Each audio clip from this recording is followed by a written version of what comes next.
дар доираи таҷлил аз рӯзи варзишгарон дар шаҳри Турсунзода бо иштироки собиқадорон, мураббиёни варзиш, ҷавонону наврасон ва мухлисону дӯстдорони соҳа роҳпаймоии осоишта доир гардид. Қобили зикр аст ки ба рӯйхати тақвими ҷашнҳои миллии кишвар ворид шудани рӯзи варзишгарон аз таваҷҷӯҳу дастгириҳои пайвастаи роҳбарияти давлату ҳукумати мамлакат нисбат ба рушду пешрафта гардонидани соҳаи тарбияи ҷисмонӣ ва варзиш шаҳодат медиҳад. Варзишгарони шаҳри Турсунзода дар 7 моҳи соли 2024 аз мусобиқаҳои байналмилалӣ 14 медал ба даст оварда шарафи кишвари маҳбубро дар арсаи байналмилалӣ боло бардоштаанд.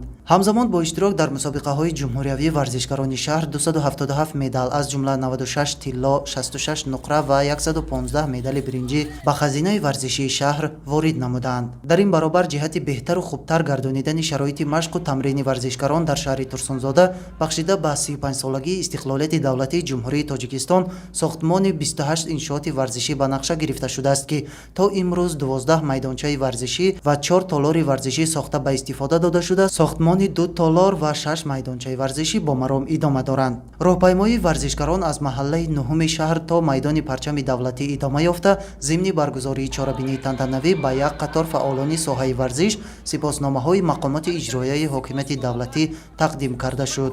дар охир баҳри болидахотирии ҷамъомадагон чорабинии фарҳангӣ ва намоиши машқу тамринҳо аз намудҳои гуногуни варзиш баргузор гардид.